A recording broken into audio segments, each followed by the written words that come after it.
Hello दोस्तों, welcome to sleepy classes. Europe की wild fires, forest fires बहुत ज़्यादा न्यूज़ में है, but it becomes very important for you to understand the entire thing as पर कि यूपीएससी में क्या सवाल आ सकता है। न्यूज़पेपर में बहुत सारे आर्टिकल्स आए हैं कि स्पेन, पोर्तुगल जैसी जगहों पे या ग्रीस में बहुत ज़्यादा फॉरेस्ट फायर्स हैं, but what is the reason, right? तो बहुत ज़रूरी है आप एग्जाम पर्सपेक्टिव से समझें क्यों फॉरेस्ट फायर्स होती हैं, वाई इज़ कि इस बार यूरोप में कंडीशंस बहुत ज़्यादा वर्सन हो रही है, एंड पैरेलली इंडियन कॉन्टेक्स्ट समझना भी ज़रूरी है। Uttarakhand forest fires have been an example कि कितनी ज़्यादा आपकी फॉरेस्ट फायर्स जो हैं हार्मफुल हो सकती हैं for the environment and the property around it. Now you have to understand Indian context क्या है, क्यों यहाँ पे भी फॉरेस्ट फायर्स होती हैं, क्या स्टेप्स इंडिया ने लिए हैं इसको मिटिगेट करने के लिए, एंड क्यों इतने इशूज आते हैं फॉरेस्ट फायर्स को कंट्रोल करने में।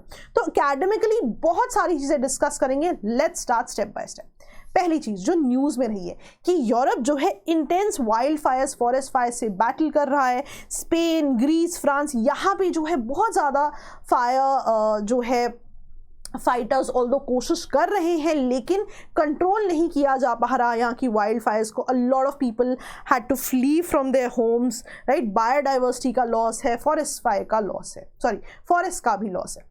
तो you'll have to understand why these forest fires happen, है ना? देखो इसको ना थोड़ा सा सिंपल तरीके से इमेजिन करते हैं, थोड़ा डिफरेंट तरीके से इमेजिन करते हैं। सो इमेजिन करो बहुत ज़्यादा बारिश हो रही है, ठीक है, और मिट्टी गीली है, पेड़ पौधे गीले हैं, तो अल्टीमेटली ऐसी जो मॉइस्चर भरी कंडीशंस हैं, राइट? वन जब वाटर की अवेलेबिलिटी बहुत ज़्यादा है, चाहे इन टर्म्स ऑफ मॉइस्चर ही हो सॉइल में या इन टर्म्स ऑफ मॉइस्चर ही हो जो पेड़ के स्टेम्स हैं उनमें, लेकिन ऐसी कंडीशंस में जो है आपका जो फायर है वो आगे नहीं बढ़ेगा, राइट? गीली कंडीशंस में तो फायर जलती भी नहीं है, राइट? माचिस गीली जलाने की कोशिश करेंगे, डेफिनेटली नहीं जलेगी। अब इसकी उल्टी कंडीशंस बना लो, राइट? बहुत ज़्यादा ड्राई कंडीशंस हो, राइट? सिंपल शब्दों में समझते हैं, मान लीजिए कोई बहुत ही गर्म जगह है, कॉन्स्टेंटली सनलाइट आ रही है, तो कॉन्स्टेंट इवेपोरेशन होती रहेगी, लॉस ऑफ मॉइस्चर होता रहेगा। जिस वाटर की हम बात कर रहे हैं, जिसकी वजह से एक्चुअली आग नहीं लग रही थी, now there is loss of moisture, तो पीछे बहुत ही ड्राई लैंड रह जाएंगे, ड्राई लीव्स रह जाएंगे, ड्राई स्टेम्स रह जाएंगे, जहां पर कि एक बार आग लग जाती है तो उसका फैलना बहुत आसान है। क्यों? बिकॉज मॉइस्चर नहीं है, एग्जैक्टली मॉइस्चर का जो है लॉस हो चुका है। So any sort of dry conditions in terms of drought, in terms of heat would actually favor forest fires, right? और यही क्यों, अगर आप एक वॉल्केनिक इरप्शन को देख लेते हैं, सिंपल शब्दों में समझे, मान लीजिए वॉल्केनिक इरप्शन हो रहे हैं, तो जो वो हीटेड लावा, जो मैग्मा होता है, दैट ऑल्सो कॉजेज जो फायर्स है। इट्स जस्ट दैट वो फायर्स जब बड़े बड़े फॉरेस्ट में फैल जाती हैं, एक चिंगारी जब बहुत ज़्यादा ड्राई कंडीशंस में आ जाती है, तो उसको फ्यूल मिल जाता है, फॉडर मिल जाता है और ज़्यादा फैलने के लिए। और यही क्यों आप देखेंगे अंडरग्राउंड फायर्स जो है बहुत सालों तक चलती रहती हैं। आपने सरफेस फायर अगर बुझा भी दी, अंडरग्राउंड फायर्स चलती रहती हैं, और जैसे ही वो अंडरग्राउंड फायर्स किसी वजह से ग्राउंड पे आई और आसपास ड्राई कंडीशंस हैं, अगेन फॉरेस्ट फायर्स बहुत ज़्यादा फैल जाएंगी। This is the image that you have to think about. तो यही बेसिक है जो आपको याद रखना है, लेकिन हमें एग्जाम पर्सपेक्टिव से भी समझना जरूरी है। So why do forest catch fire? मैंने आपको बताया फॉरेस्ट फायर या वाइल्ड फायर क्या होती है। अगर मैं आपको थोड़ा सा समझाऊं, वाइल्ड फायर जो है इसका बहुत ही एक्सट्रीम लेवल है, राइट? तो इन जनरल हम फॉरेस्ट फायर्स को पढ़ते हैं। तो वाइल्ड फायर क्या है? मेजर फायर है जो ब्रेकआउट कर जाती है अनप्रिडिक्टेबली। क्यों ब्रेकआउट करेगी? जब उसे ऐसा एनवायरनमेंट मिलेगा, जब उसे ऐसा कंबस्टेबल एनवायरनमेंट मिलेगा जो इजीली बर्न हो सकता है। कैसे मिलेगा? जब आसपास ड्राई फॉरेस्ट होंगे, ड्राई बुशेस होंगे, राइट? प्रोलॉन्ग हीटेड और ड्राई वेदर होगा, कॉन्स्टेंटली इवेपोरेशन हो रही है। ऑब्वियसली जब हीट मिलती है, सन से हीट आती है, तभी तो इवेपोरेशन होती है, लॉस ऑफ मॉइस्चर होगा। तो जब ये ड्राई कंडीशंस मिलेंगी और ज़्यादा फैलेंगी। एंड नॉट ओनली दिस, मान लीजिए कि ह्यूमन केयरलेसनेस है, आप फॉरेस्ट में गए थे, आपने बॉन फायर कर दी, या बहुत सारे ट्राइब्स जो है फॉरेस्ट में रहते हैं, टू सर्वाइव वो जो है फायर का इस्तेमाल करते हैं। छोटी सी फायर को जब बहुत ज़्यादा ड्राई फॉडर मिलता है, वो बहुत ज़्यादा वाइल्ड फायर की तरह फैल जाती है। लाइटनिंग भी देखा गया है, ड्राई लाइटनिंग जो है कभी कभी फॉरेस्ट फायर्स को जो है कॉज करती है। तो यदि बेसिक रीजंस आते हैं तो आप दो तरह के रीजंस देखेंगे कि कुछ तो नेचुरल फैक्टर्स होते हैं जहां पे आप ड्राई कंडीशंस को मेंशन करेंगे, प्लस कुछ आप ह्यूमन की जो केयरलेसनेस है उसको भी मेंशन करेंगे. So when you divide your causes into two parts, definitely आपका आंसर एनरिच होता है. छोटी छोटी चीजें हैं, धीरे धीरे सीखेंगे और आप देखेंगे बहुत अच्छा आंसर होगा ना. दिक्कत कहाँ है? One such forest fire starts, right, इसकी जो स्प्रेड है उसकी स्पीड यदि बहुत ज़्यादा हो तो बहुत ज़्यादा डिस्ट्रक्शन हो जाती है. ऑल्सो न्यूज़पेपर में एक जो एक्स्ट्रा पॉइंट दिया हुआ था कि मान लो कि ये आपकी अर्थ है, अर्थ पे कोई माउंटेन है या कोई भी छोटी सी पहाड़ी है, उसका जो स्लोप सन की तरफ आएगा ऑब्वियसली उस तरफ हीट ज़्यादा आएगी. जितनी हीट आएगी उतनी ड्राई कंडीशंस होंगी और वो रीजन भी बहुत प्रोन होता है टू कैचिंग फायर. ऐसा नहीं है हमेशा ही it will catch fire, but because of the heated condition they are also prone to catching fires. rather अगर मैं आपको एक एग्जांपल दूं, ऑस्ट्रेलिया की बात करते हैं. Australia is the driest continent. आप जब डेजर्ट्स पढ़ते हैं आप देखते हैं ऑस्ट्रेलिया में भी बहुत सारे डेजर्ट हैं because it's the driest continent. So it is actually the natural factors जो इस पूरी चीज को इग्नाइट करते हैं. लेकिन ऑब्वियसली ह्यूमन इंटरवेंशंस, जो केयरलेसनेस है, कभी कैंपिंग पे आप जा सकते हैं, कुछ ट्राइब्स की वजह से भी ये फॉरेस्ट फायर्स जो है बढ़ सकती हैं. और plus understand this, there is a lot of global warming going on, climate change going on. तो ग्लोबल वार्मिंग में जितने हाई टेम्परेचर्स होंगे उतनी ही ड्रॉट लाइक कंडीशंस होंगी. Drought like conditions as an loss of moisture constantly होता रहेगा. Dry conditions होती रहेंगी और जितनी ड्राई कंडीशंस होंगी उतना ही फॉडर मिलेगा, फ्यूल मिलेगा इन फॉरेस्ट फायर्स को और ज्यादा फैलने में, वाइल्ड फायर्स में कन्वर्ट होने.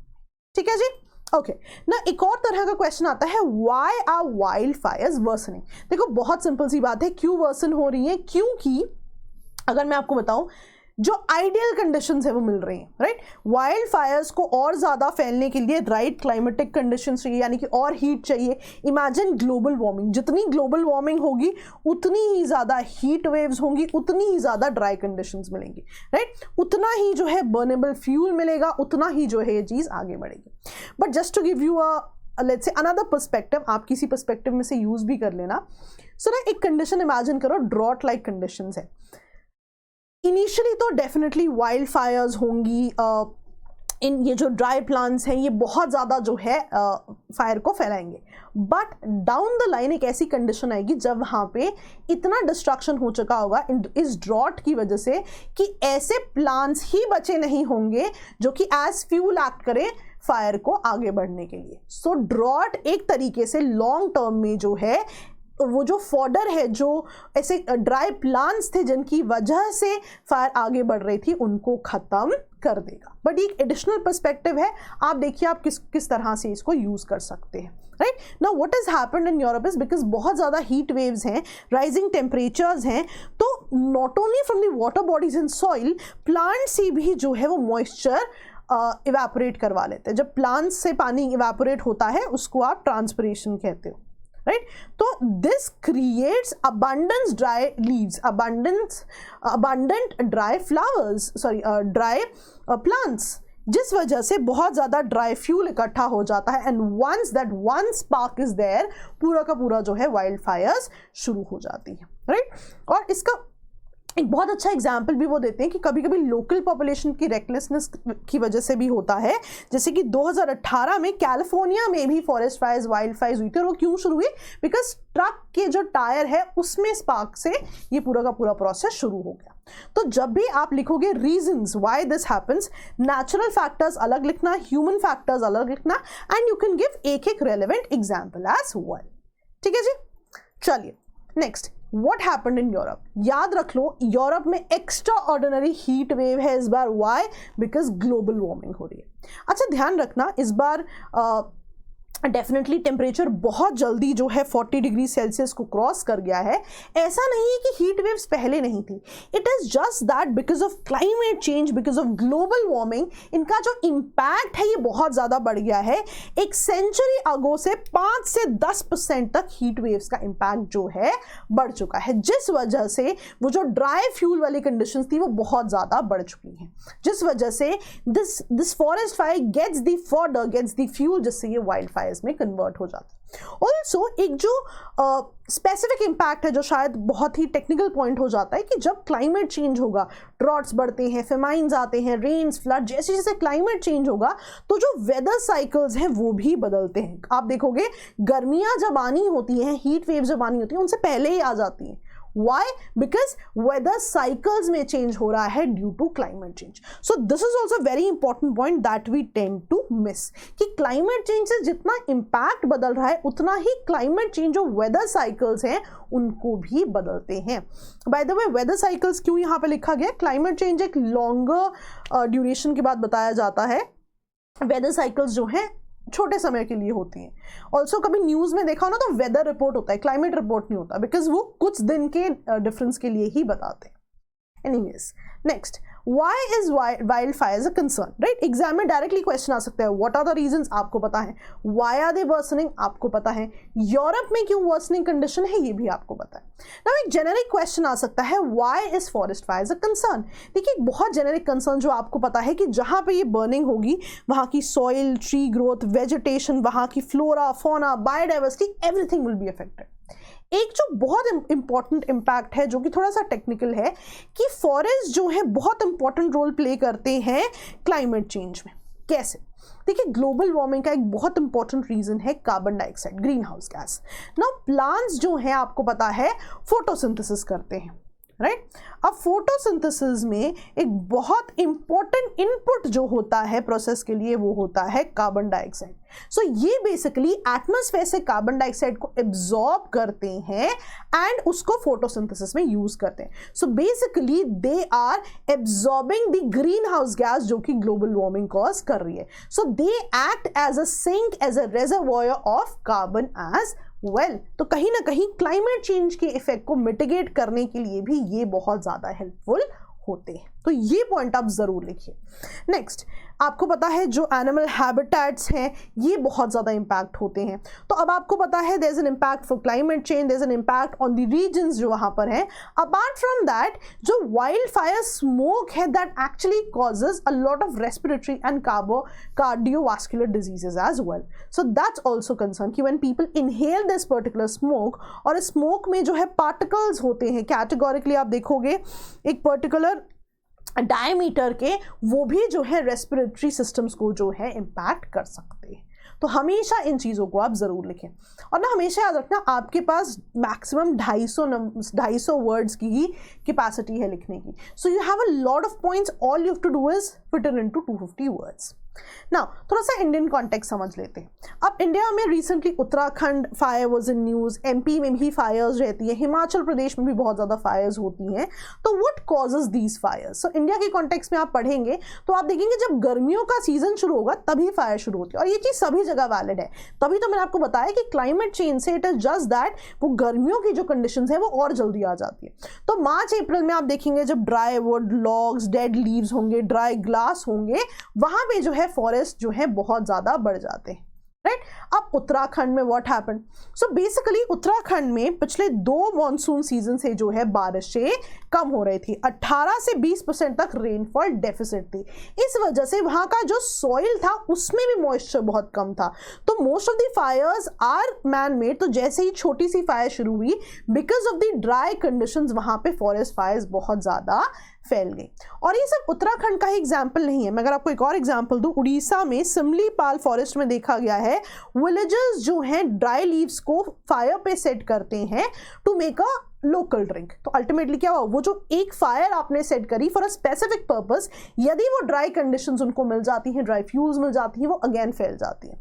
Now why am I talking about this? जब भी आप इंडियन कॉन्टेक्स्ट लिखोगे तो आप उत्तराखंड का एग्जाम्पल दीजिएगा एक, राइट? सेकेंड, आप जो है सिमलीपाल फॉरेस्ट का भी एग्जाम्पल दे सकते हैं। What is the difference? यहाँ पे आप नेचुरल फैक्टर्स के लिए एक एग्जाम्पल देंगे, यहाँ पे आप मैन मेड फैक्टर्स के लिए एक एग्जाम्पल देंगे। So this is how you think about your answer कि हमें जेनेरिक नहीं सोचना, हमें स्पेसिफिक पॉइंटर्स के लिए एग्जाम्पल्स भी सोचने हैं।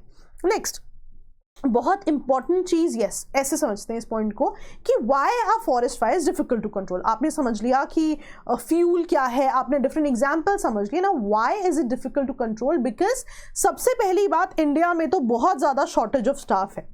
आप ऑस्ट्रेलिया, यूरोप जैसे रीजन्स में देखोगे फायर फाइटिंग अपने आप में एक बहुत ही बड़ा करियर ऑप्शन माना जाता है। इंडिया में ऐसा नहीं है, right? The number of people associated with it are very less.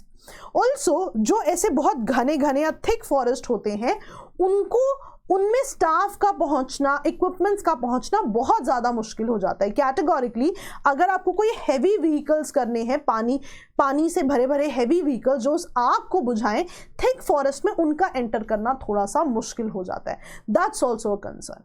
Also in regions में अगर डायरेक्शन ऑफ विंड्स जो है इस तरह की है कि फायर और ज़्यादा फैलेगी, तो often because of this forest fires और ज़्यादा फैल जाती हैं। तो ये पॉइंट आप ज़रूर मेंशन करें कि विंड स्पीड और डायरेक्शन भी एक बहुत इंपॉर्टेंट रोल प्ले करती है फॉरेस्ट फायर्स को आगे बढ़ाने में। नाउ एक और पॉइंट जो आपसे पूछा जाता है, इंडिया क्या स्टेप्स ले रहा है? Very very important. Now India आप देखोगे कि फॉरेस्ट फायर अलर्ट सिस्टम भी इंडिया ने बनाया हुआ है to monitor forest fires in real time. इसी को और बेटर किया गया है कि सैटेलाइट इंफॉर्मेशन ली जाती है फ्रॉम नासा एंड इसरो और इंफॉर्मेशन रिले को बेटर करने के लिए। एंड नॉट ओनली दिस, बहुत ज़्यादा जो फायर हॉटस्पॉट्स हैं वहाँ पे जो है इस पूरी इंफॉर्मेशन को with the help of sensors electronically transmit किया जाता है, राइट? ईमेल भेजा जाता है स्टेट लेवल पे, डिस्ट्रिक्ट लेवल पे, rather at the division beat level, so that इनको इनिशियली ही कंट्रोल करने के लिए स्टेप्स ले लिया जाए। एसएमएस अलर्ट्स भी यूज किए जाते हैं। तो इन पॉइंट्स को जो है आप याद रखना, आप डिजास्टर मैनेजमेंट में भी यूज कर सकते हैं। कभी कभी ना स्टेप्स पूछे जाते हैं कि व्हाट आर द स्टेप्स जो कि यूज किए जाते हैं या क्या स्टेप्स लिए गए हैं इंडिया में फॉरेस्ट को फायर्स से प्रोटेक्ट करने के लिए। So these steps can be used.